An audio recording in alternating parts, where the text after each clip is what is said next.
했던 강의 혹시 기억하시는지 모르겠는데 그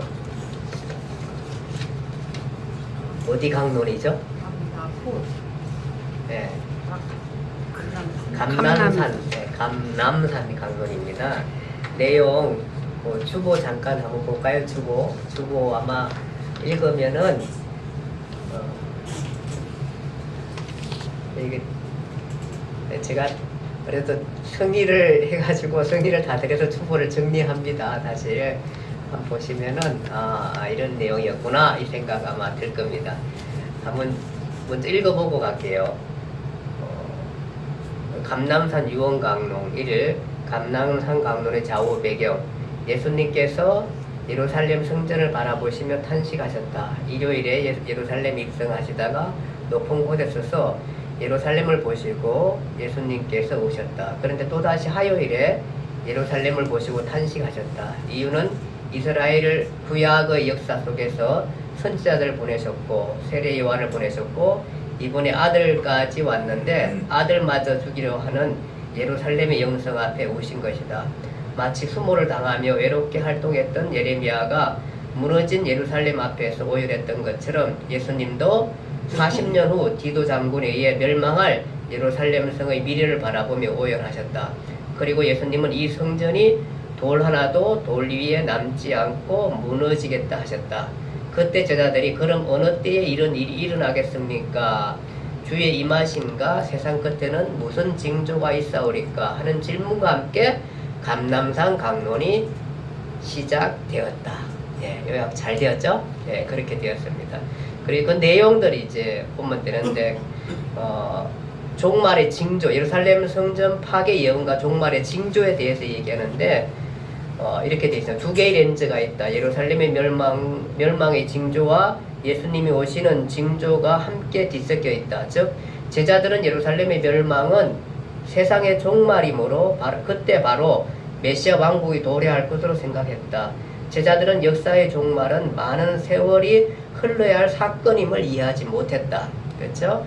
어디서 어디까지가 예루살렘 종말 이야기고 어디서 어디까지가 세상 종말인지 구분하기 어렵다. 그 이유는 예루살렘 멸망과 세상 종말 이야기에 대해 함께 말씀하셨기 때문이다. 그렇지만 예루살렘 멸망의 빛깔과 세상 종말의 빛깔은 같다. 징조와 사실, 그 고통과 환란 등 예루살렘 멸망의 사실 속에서 종말이 비춰진다.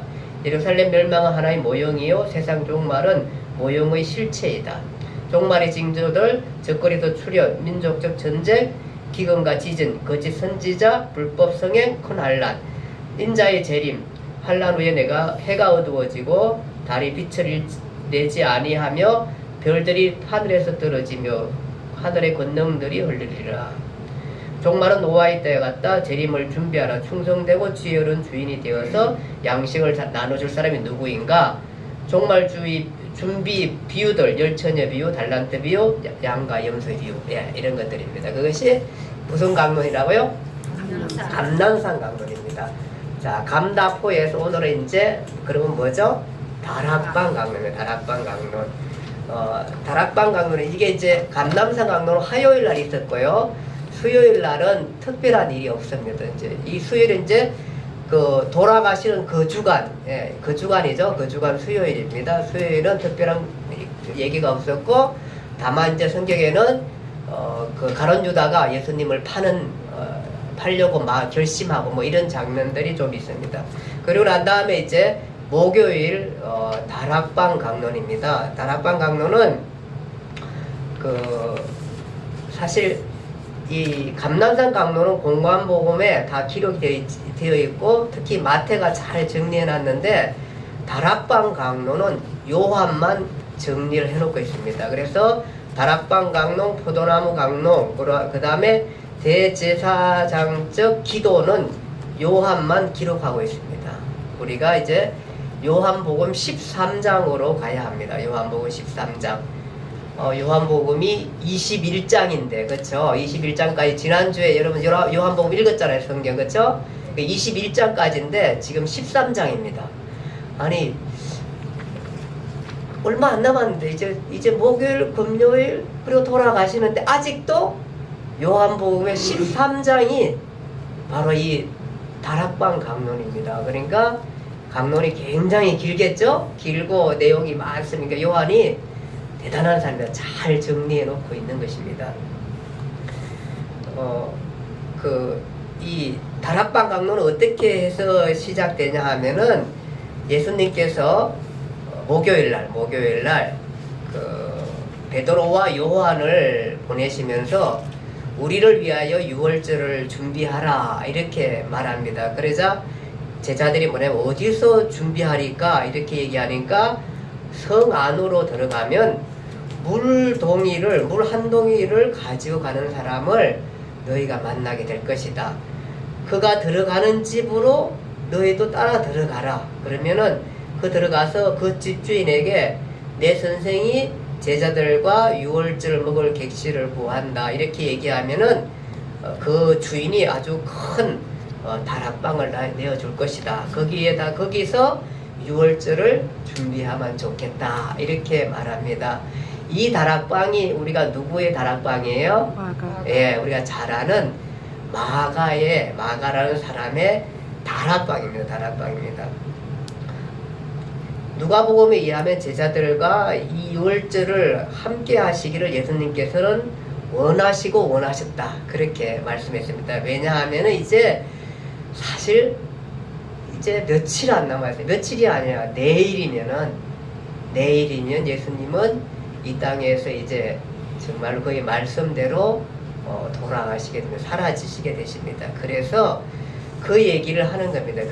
그래서 그런 얘기도 해야 되고 또 제자들은 사실은 뭐 계속 얘기했지만 닥치지 않았기 때문에 이게 어느 정도 느낌도 감지하며 그렇다고 해서 뭐 죽는다고 해도 이게 무슨 말인지 아직도 잘 모릅니다. 모르는 그런 가운데 있을 때 이 일을 닥칠 경우에 이런 어떤 너희들이 희망을 잃지 않고 낙심하지 않고 이렇게 살아갈 수 있게끔 이런 말에 대해서 확실하게 좀 더 잘 정리를 해줘야 할 필요가 있기 때문에 6월절 만찬 때 이제 그 얘기를 더 확실하게 하기 위해서 6월절 만찬을 준비하게 되는 것입니다. 한번 교재 볼까요? 교재 보면은 거기 6월절 4번 식사 이어지는 강론, 이것이 이제 다락방 강론이거든. 다락방에서 시작했다 그래가지고요. 다 같이 함께 세족식, 세언약과 세족식 다 같이 함께 읽어봅시다. 누가 좀 읽어주실래요? 분명히 예수님이 6월절 식사를 하신 다락방이 있었습니다. 우리도 한 귀퉁이에 자리 잡아봐요. 그리고 제자들과만 대화하신 그 비밀스러운 이야기를 들어봅시다. 서로의 눈빛이 오고 가며 묻고 대답했던 목요일밤 그 자리에 함께 끼어 앉아봅시다. 예, 또 다른 분. 나의 결론을 내리고 뽑았습니다. 의상 예수님은 정리없다. 보였습니다. 누가 그냥 계속적으로 이 사람들은 아직도 버리지 못하는 한 가지가 있어요.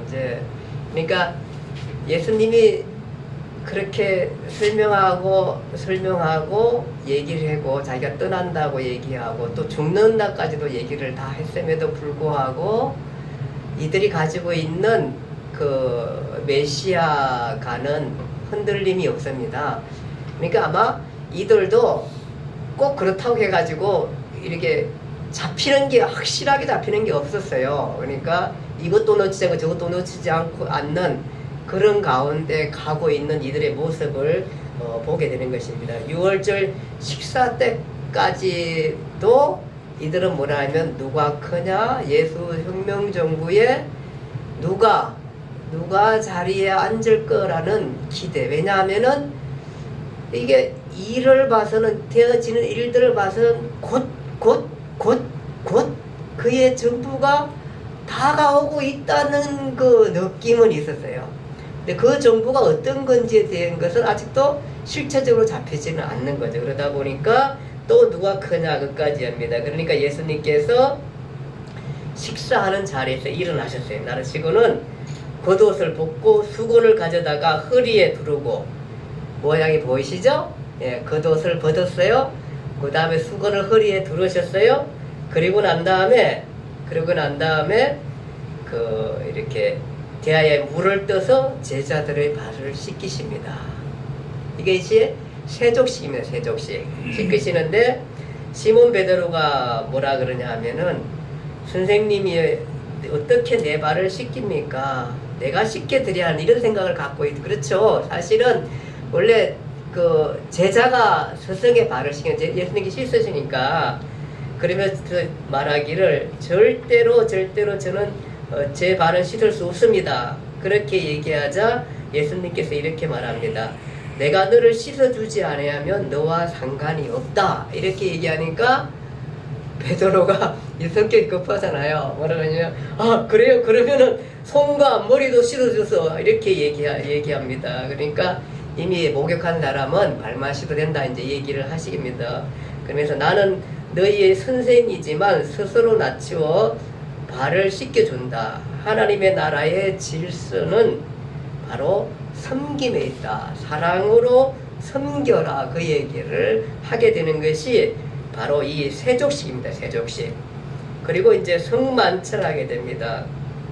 아마 유다는 이제 이 성만찬을 하면서 도중에 유다가 뛰쳐나가게 되고 예수님을 팔러 가게 되는, 그러니까 그 잔에 손을 넣는 자, 그 사람이 바로 나를 팔 자다. 바로 여기서 얘기를 하거든요. 그러니까 이 성찬식에, 성찬식 우리가 잘 알듯이 누가복음 22장 14절에 23절에 보면은 잔을 가지다 축사하시고 이것을 갖다가 너희끼리 나누라. 또 떡을 가져 감사 기도하시고 너희를 위하는 내 몸이라. 너희가 이를 행하여 나를 기념하라. 그리고 잔도 그와 같이 하신 후 내 피로 세운 새 언약이니 곧 너희를 위하여 붓는 것이니라. 내가 떠나더라도 이 떡과 포도주로 나를 기념하라. 이 떡과 포도주는 예수님의 살과 피를 의미하는 것입니다. 이 사건은 사실은 우리가 세 번째 유월절 날 기억하실까요? 세 번째 유월절 날 무슨 일이 있었었죠? 첫 번째, 두 번째, 세 번째 유월절 날은 그렇죠. 안 가죠. 안 가는 기억하시죠? 안 가면 뭐 하셨어요? 베세다 들녘에서 오병이어의 기적을 행하셨습니다. 오병이어의 기적을 행하시고 난 다음에 사람들은 예수님을 왕 삼으려고 하시잖아요. 그쵸? 근데 예수님은 떠나가시잖아요. 떠나가시고 난 다음에 나중에 설명하시죠. 이 보리떡 5개와 물고기 2마리로 5,000명을 먹인 이 사건은 바로 너희들이 묻고 배부르고 나를 왕 삼으려고 바라보는 너희는 이 의미를, 내가 이 이적을 행한 의미를 알지 못하는 사람이다. 그러나 그것은 바로 내가 생명의 주인이고 내가 생명의 떡이라는 것을 너희에게 말씀해 주기 이해합니다. 그것이 보리떡 5개 물고기 2마리 5,000명의 역사의 그 사건의 의미잖아요. 그쵸? 그 의미를 이제 네 번째 유월절에 더 확실하게 하십니다. 그것이 바로 뭐냐 하면은 만찬입니다. 이 최후의 만찬, 성찬식입니다. 성찬식. 그래서 바로 자기가 살과 피를 주신 것, 생명을 담보로 새로운 언약을 맺으면서 우리에게, 생명을 잃어버린 우리에게, 인간은 생명을 잃어버린 우리에게 바로 생명을 주는 그 사건. 그래서 내가 살을 찢김으로 말미암아 또 피를 흘림으로 말미암아 너희에게 영원한 생명을 준다는 의미인 것입니다. 그 의미를 주께서 이렇게 만찬을 통해서 행하시게 되는 것입니다. 이것을 하고 난 다음에 예수님께서 이제 다락방 강론이 시작을 하게 되는 것입니다. 이때 이제 우리도 오늘 보면은 다락방에, 마가의 다락방입니다. 다락방에 올라가셔가지고 한 기퉁이 앉아서 제자들에게만 한 그 강론을 한번 우리도 들어봐야 할 것입니다. 6월절 만찬 후에 가룟 유다는 결론을 내리고 떠났습니다. 예수 혁명 정부는 없다. 다른 제자들은 또 기대하고 있습니다. 어떤 형태로든 예수 정부는 세워진다. 그러면서 누가 크냐 이런 얘기들을 했었죠. 그럴 때 예수님께서는 바로 새 계명을 준다. 나는 너희를 떠난다. 내가 가는 곳에 너희는 올 수 없다. 잠깐만 너희와 같이 있다. 그러나 새 계명을 너희에게 준다. 서로 사랑하라. 너희는 하나다. 너희가 서로 사랑하면 그것을 보고 많은 사람들이 너희가 내 제자인 줄 알리라 하면서 떠남의 주제로 떠나시는 강론이 시작이 되게 되는 것입니다. 그래서 다락방 강론은 떠나시다는 로 시작하면 떠나시다라. 그래서 요한복음 13장 오늘 읽은 말씀 33절에 내가 유대인들에 말한 것 같이 나는 떠나고 너희는 따라올 수 없다.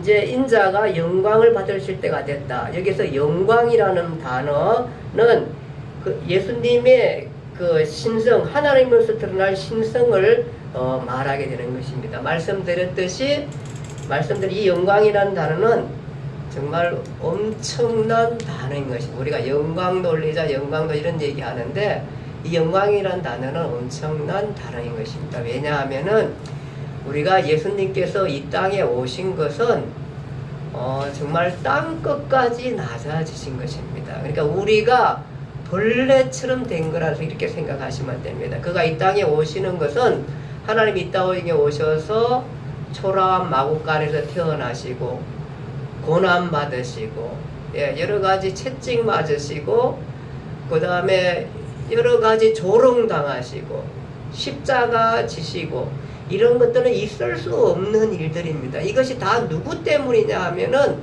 인류를 구원하기 위해서 그가 오셨던 여러 가지의 삶의 고난, 고초, 그래서 정말 머리 둘 것이 없었다고 할 만큼 이렇게 힘들게 어렵게 그가 그 사람의 삶을 살게 되었던 것입니다. 그것이 정말 그의 비하의 낮아짐의 신분이었던 것입니다. 지금까지는 낮아짐의 신분입니다. 그러나 그가 십자가에 돌아가시기까지 그 있을 때까지가 있지만 부활 이후에 그의 모습은 다릅니다. 그의 모습은 영광입니다. 성기의 신분입니다. 이것은 감히 우리로서는 입에 올릴 수 없는 그 영광스러운 모습이 그에게 우리가 다가갈 수 없는 영광스러운 모습인 것입니다. 그 자리에 그가 가시는데 우리를 그렇게 영광스럽게 하셨기 때문에 우리가 그의 이름을 부를 수 있는 거고 그 앞에 우리가 감사할 수 있고 찬양할 수 있고 그를 영화롭게 할 수 있고 그 앞에 기도할 수 있게 된 것입니다. 그것이 영광이라는 단어인 것입니다. 주님께서 그렇게 영광스럽게 되시는 것입니다. 그러면서 지금까지는 그가 땅이었지만 이제 그는 영광스럽게 되고 그는 이제 떠난다는 것입니다. 떠난 그는 자신이 그리스도이심을 증명할 때 6개월 전 초막절 설교 때부터 위로 온 자는 위로부터 나는 위로부터 온 자고 그가 그 위로부터 온 자기 때문에 위로 간다는 것입니다. 이것이 그리스도의 징표입니다. 위로부터 온 자가 위로 가면 그것이 사라지는 것입니다. 이것이 메시아의 증거인 것입니다. 그러니까 메시아는 필연적으로 떠나야 한다는 것입니다. 그래서 떠남이 주제가 다시 되는 것입니다. 떠남, 사라짐, 정발 이것이 바로 그리스도의 징표인 것입니다. 그래서 그리스도는 떠난다 그 얘기를 다시 다락방 강론에서 하게 됩니다. 필연적으로 떠나야 한다는 것입니다. 이 떠남에서 출발하는 것입니다. 그러니까 이제 교재 세 번째는 베드로가 이렇게 말해요. 어디로 가십니까? 그러니까 예수님께서 내가 가는 길은 곳에 지금은 따라올 수 없지만 나중에 따라온다 이렇게 예수님께 말하자 베드로가 뭐라 그러냐면은 그게 요한복음 13장 36에 38절 교재에 있습니다. 내가 따라갑니다. 목숨을 걸고라도 나는 따라갑니다. 예, 목숨을 걸고 따라간다 그렇게 얘기합니다. 무슨 얘기입니까? 이 사람이 굉장히 다혈질이고 또 의립합니다. 예, 그러면서 하는 말이 그리고 그 얘기는 뭐냐 하면은 내 주인은 내가 지킨다. 뭐 이런 거예요, 이런 거. 예. 좀 깡패 같은가요? 의리가 있어요, 의리가. 어쨌든 간에. 이런 의리가 있어요. 이런 의리를 가지고 내가 예수님을 따라가겠다. 그렇게 얘기하니까 예수님께서 정말로 베드로에게 하지 말아야 하는 큰 충격적인 얘기를 합니다. 네가 다 우길기 전에 세 번 나를 본. 네가 나를 따라온다 그랬느냐? 네가 다 울기 전에 내가 나를 세 번 부인하리라. 이야, 이 말하자 잠잠해졌어요. 아니 베드로도 부인한다 그랬는데 다른 사람은 어떨까요? 잠잠해졌어요. 그래서 베드로가 기가 죽었습니다. 코가 쭉 빠져있는 베드로의 모습을 우리가 봐야 하는 것입니다. 이 베드로의 부인은 목요일 저녁과 금요일 밤 새벽 사이에 세 번 부인하는 것을 우리가 성경에서 찾아볼 수 있습니다. 정말 수치스러운 얘기를 베드로가 들었습니다. 자, 이렇게 잠잠하니까 이렇게 좀 너무 코가 빠져 있으니까 예수님께서 위로를 해줍니다. 요한복음 14장 1절입니다. 한번 읽어볼까요? 14장 1절 한번 좀 읽어줘 보세요. 너희는 마음에 근심하지 말라. 하나님을 믿으니 또 나를 믿으라. 아멘. 예, 아멘. 그러면서 거기 계속 읽어보면은 내가 너희의 집을 예비하러 간다. 예비하면 다시 오를 거니까 걱정하지 말라. 이렇게 말합니다. 너희는 근심하지 말라. 하나님을 믿으라. 또 나를 믿으라. 떠날 뿐 아니라 따라올 수 없다고 근심하지 말라. 내가 제자 너희들이 있을 곳을 예비하러 간다. 이것이 마지막 반 떠남 주제에 똑같습니다. 2절 그러나 있을 곳이 있다. 제자들이 있을 곳을 예비하러 간다. 3절 너희를 위한 거처가 예비되면 다시 와서 너희를 내게로 영접하여 너희도 나 있는 곳에 있게 하리라. 예, 바로 예수님께서 다시 오신다는 말씀을 하시게 되는 것입니다. 그러니까 다시 오신다는 것은 추상 개념이 아니라 현실적이고 우리가 믿어야 할 확실한 믿음을 갖고 기다려야 할 것입니다. 그런 찬송 있죠? 손양은 목사님이 가사를 썼다는데 낮에나 밤에나 눈물 머금고 예, 구름만 봐도 이런 거 하면서 예수님 언제 오시나 고대하는 고대가 있다가 한번 찬양 한번 불러보겠습니다. 어쨌든 예. 있을 곳을 예비하러 가서 다시 오신다. 그렇게 말씀하게 되는 것입니다. 대중들은 요한복음 8장 14절 보면 초막절 설교 때에 너희가 내가 어디로 가는지 모르지만 너희는 안다. 너희는 내가 어디로 가는지 너희는 안다. 제자들은 안다. 그렇게 얘기합니다. 예수님께서 너희는 안다. 이렇게 얘기할 때 도마가 뭐냐면은 도마와의 대화 요한복음 14장 그 교재 5절에 7절 보면 도마가 그래요. 어디로 가는지 모르는데 저희가 어떻게 그 길을 알아요? 예수님 저는 몰라요. 주님 몰라요. 이렇게 말합니다. 모른다 그렇게 얘기할 때 예수님께서 이렇게 말합니다. 유명한 말씀 요한복음 14장 6절 내가 곧 길이요 진리요 생명이니 나로 말미암지 않고서는 아버지께로 올 자가 없다. 너희가 나를 알았더라면 내 아버지도 알았으리라. 이제부터는 너희가 그를 알았고 또 보았느니라. 도마가 말합니다. 도마야 예수님께서 말합니다. 도마야 지금 갈 곳을 물었느냐? 내가 온 곳 아버지에게로 나는 간다. 요한복음 14장 7절 너희가 나를 알았더라면 내 아버지도 알았으리라. 이제부터는 너희가 그를 알았고 그를 또 보았느니라. 어려운 말씀이에요. 너희가 나를 알았더라면 내 아버지도 알았으리라. 이제부터는 너희가 그를 알았고 또 보았느니라. 너희가 나를 알았더라면 내 아버지도 알고 아버지를 알면 나를 안다. 나는 내가 많은 얘기를 했다. 무슨 얘기입니까? 어렵죠? 그 얘기입니다. 내가 아버지고 아버지가 곧 나다. 그 얘기를 하는 것입니다. 삼위일체 하나님에 대해서 얘기하고 있는 것입니다. 바로 우리가 예수님을 하나님이라 말을 잘 안 하는 것 같아요, 사실은. 근데 예수님은 이렇게 말씀하세요. 내가 곧 아버지고 아버지가 곧 나다. 그 얘기를 하시게 되는 겁니다. 그러니까 말을 많이 돌려서 얘기하는 것 같지만 결론은 그 얘기입니다. 네가 본 사람이 바로 나를 하나님, 내가 하나님이다. 그렇게 말씀하게 됩니다. 그러자 5번 하나님이 보고 싶은 빌립과에 대하 빌립이 속마음을 터뜨려 놓습니다. 자기가 가지고 있는 본질적인 속마음입니다. 예수님 아버지를 우리에게 보여주옵소서. 이렇게 그 말씀을 요한복음 14장 8절 빌립과에 대합니다. 주님 우리에게 아버지를 보여주시옵소서. 그리하면 좋겠습니다. 이것은 사실 모든 유대인들이 하나님 보기를 원한 그 욕망이 터져 나오는 것입니다. 빌립아 네가 이렇게 오랫동안 나를 보았음에도 아직도 나를 모르느냐. 예수님께서 그 얘기를 하시죠. 사실 이 빌립이 언제부터 제자가 되었어요? 사실 빌립은 우리가 알다시피 그 언제 예수님이 빌립이 만나냐 하면은 짜투리 공생회 때 그 세례 요한의 세례터 그쪽 가까이 거기에서 만나게 되잖아요. 이 사람이. 그러면서 그 베드로, 안드레, 빌립 이 같은 사람, 이 사람들은 갈릴리 벳세다 사람입니다. 빌립이 그 나다나엘을 전도하잖아요. 우리가 안 그분을 우리가 만났다. 근데 그 사람이 바로 누구냐 하면은 빌립입니다. 빌립. 일찍부터 예수님을 따라다니는데 하나님에 대한 실체에 목말랐던 사람이 빌립인 것입니다.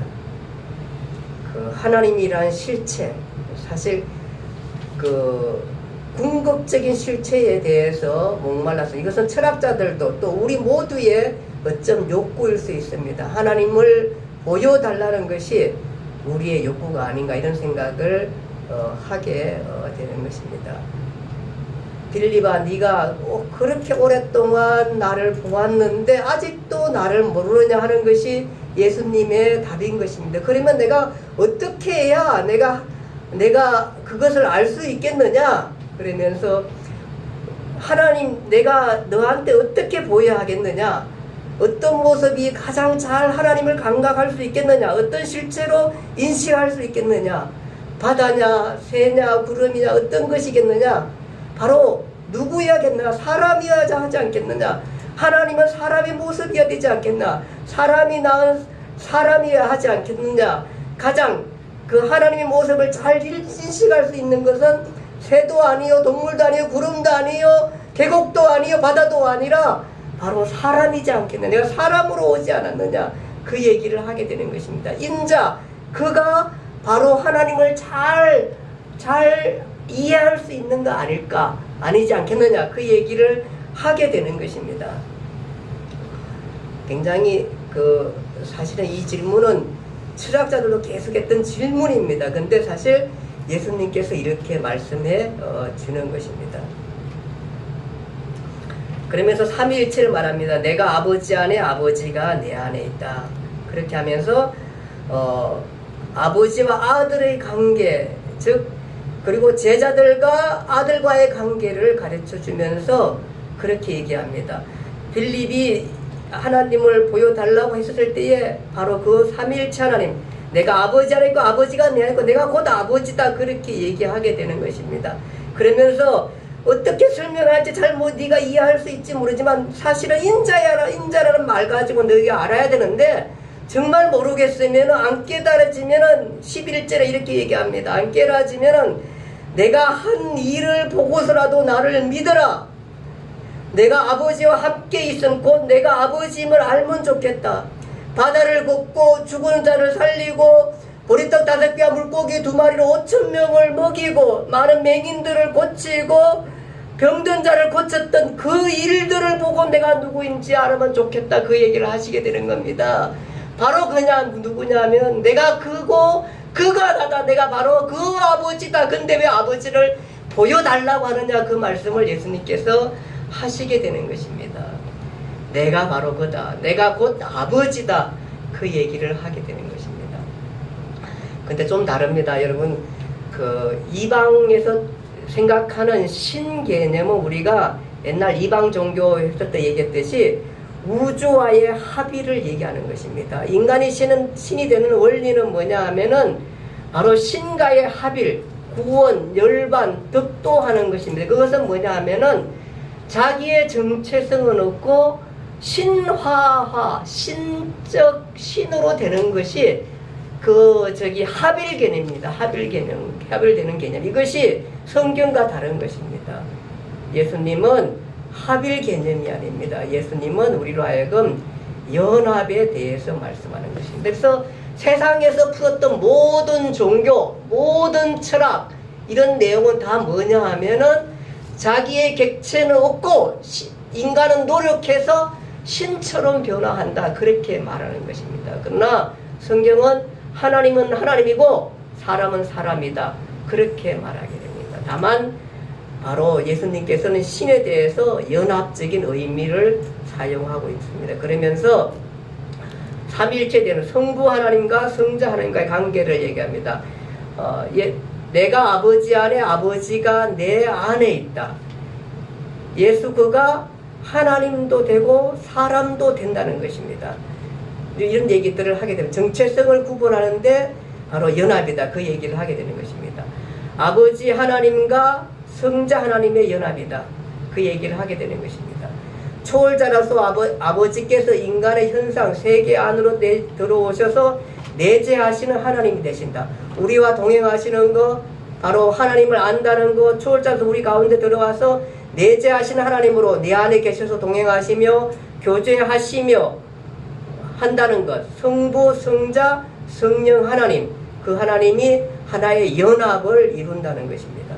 그것이 성부 하나님과 성자 하나님과의 관계, 성자 하나님과 성령 하나님의 관계는 내가 아버지께 구해서 다른 보내사를 보낸다. 성령님이 계신다. 즉 예수님이 떠나면 필연적으로 예수님과 같은 수준의 누군가가 오심이 필요하다. 그분이 성령님이다. 그렇게 말씀하게 되는 것입니다. 즉 성령님은 예수님으로 말미암아 성부로부터 오신다. 아버지께서 예수님의 이름으로 보내실 분이라고 성경은 말씀하고 있습니다. 그래서 성령 출현을 예고하면서 그가 누구신가 설명보다는 그가 하는 일들에 대해 설명하고 있습니다. 제자들 안에 거하시고 예수님의 말씀을 생각나게 하시고 가르쳐 주시고 예수님을 증언하시고 하는 바로 그분은 누구신가? 그분이 바로 또 성령 하나님이라 그렇게 말씀하고 있습니다. 내게 아버지 안에 있고 너희는 내 안에 있고 나 또한 너희 안에 있는데 오실 성령께서 너희 안에 있으면서 이런 일들을 깨닫게 하실 것이다. 깨닫게 해주실 하나님이시다. 내 뜻을 깨닫게 하실 것이니 그는 하나님이시다. 이렇게 말씀하게 되는 것입니다. 참 어렵죠. 이게 삼위일체인데 우리가 이렇게 삼위일체는 이렇게 생각하셔야 됩니다. 하나는 뭐냐 하면은 하나님은 한 분이시다. 이렇게 말하는 것은 반만 맞습니다. 반만. 그러면 하나님은 세 분이시다. 이렇게 말해도 반만 맞습니다. 예. 하나님은 한 분이시며 삼위가 계시다. 이렇게 이해하는데 우리로 이해로서는 너무 어려워.